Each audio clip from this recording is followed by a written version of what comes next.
but she ended up having a boy, and because my brother, Todd, looked like Mom, she treated him better than me. Mom had another son, Sam, who also looked like her. Dad was a construction worker and did his best to ensure we always had everything.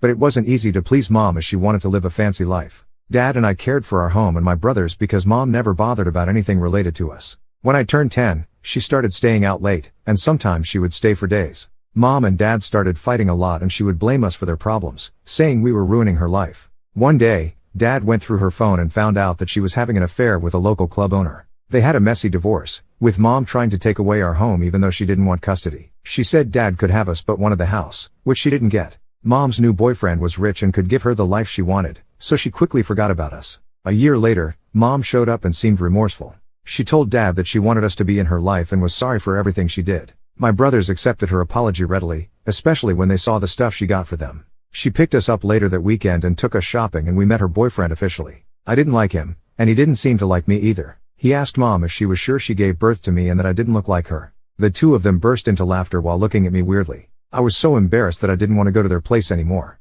Dad was upset over what they did, but he told me to speak with Mom and let her know how it made me feel. When I spoke with Mom, she said I was overreacting, and they weren't laughing at me but at an inside joke. A few months later, I discovered why Mom returned to our lives. She was pregnant, and she had found out that she was going to have triplet girls. She wanted to rub it in my face that she finally had her wish. One day, she asked me to go shopping with her and bought loads of clothes and toys for her unborn babies. I saw a shoe I liked in the kids section and asked if I could have it, but she said she had no money left on her card. On our way back to her place, she stopped at a jewelry shop to have 3 little bracelets made for her girls with their initials. Mom had also picked out their names. She asked me if I was upset that she couldn't get the shoes for me, and I told her not to worry about it.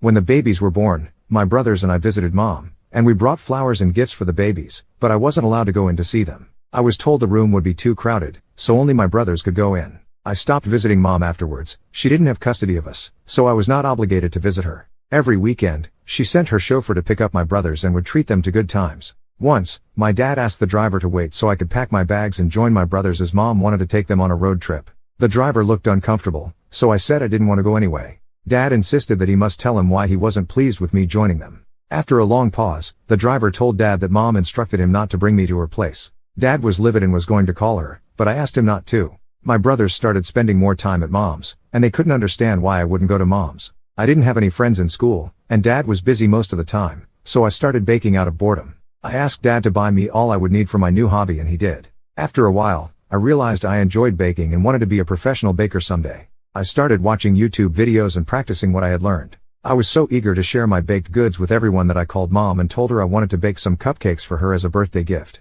I told her that I had been learning and practicing for months. Mom seemed delighted and said she would ask her driver to bring me to her during the weekend. I was so happy that I put so much care into baking her some cupcakes and cookies. Her boyfriend wasn't around, so it was just the two of us, mother and daughter. I was delighted. We had lunch together in her house, and she showed me videos of my identical half-sisters. The girls were in the house, but she wouldn't let me see them. She said she didn't let them have much contact with people who weren't family members. I didn't point out to her that I was family and I was her blood, too. Mom took the gifts I brought for her into her kitchen, promising to eat them later. Later that afternoon, I went to use the bathroom and felt thirsty, so I went to the kitchen to have a drink of water and found Mom's housekeeper eating the cupcakes. She said Mom asked her to throw them away but she didn't have the heart to because she knew I baked them. I didn't ask Mom anything. I returned to the living room and told her I wanted to leave. I didn't wait for her to ring her driver to drop me home. I walked to the bus stop and took a bus home. I didn't talk to Mom until 3 years later when she called to tell me she was getting married to her boyfriend and wanted me to be her flower girl. My brother, Todd, would be the ring bearer while Sam would play another part in the wedding.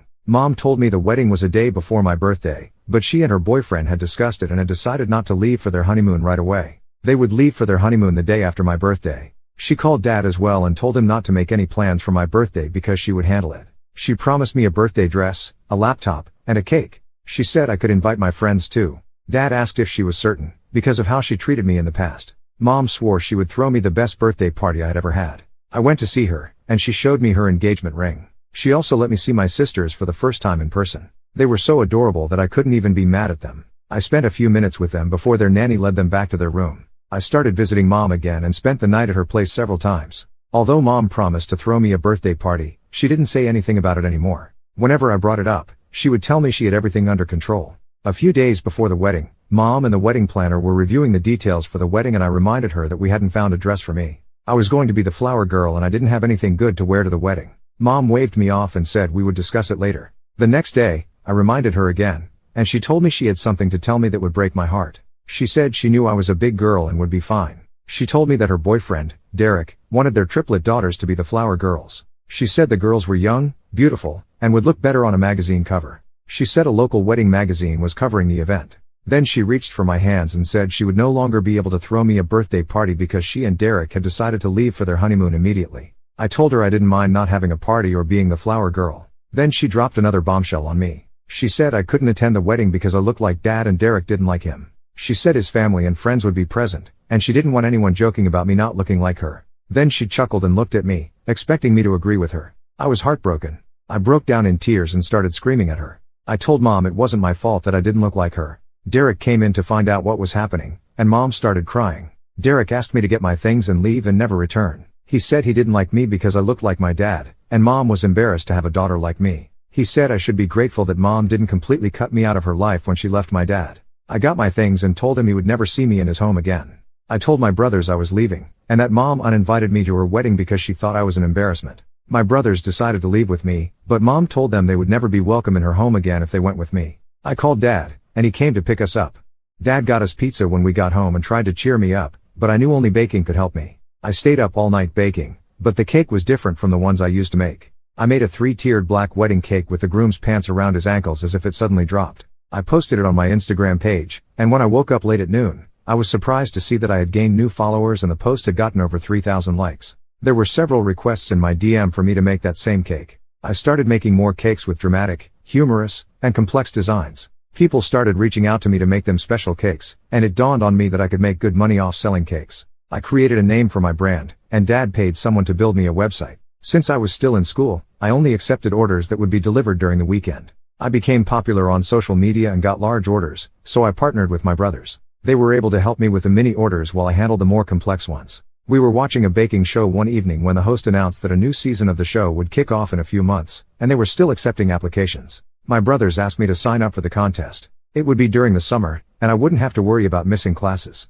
I signed up for the contest and emailed them some of my works. I didn't expect to get a response quickly, but the next day, I received another email from the producers saying a package would be sent to me. I was to bake a cake that looked like the image in the package. I was so excited, and the next day, I got a box with a photo of the Eiffel Tower and a couple kissing in front of it. My brothers filmed me as I made the cake. It looked so gorgeous when I was done. I took photos of the cake and uploaded it with the video to their website. Then they sent me a gift basket with a congratulatory note that I was in the contest. I couldn't believe it. The contest was going to be held every week, and there were 12 contestants. We couldn't afford to rent a hotel room near the location, so each week, Dad drove my brothers and me to the studio. The competition was intense, and we were judged based on our presentation, creativity, and taste. I had jitters just before arriving at the studio, but once we were given our tasks and I started to bake, I would forget everything else. The show was being aired live, so my followers, fans, and schoolmates reached out to me, wishing me all the best. My weekly orders had also increased since the show started to air, and Dad had to hire a professional baker to help me out.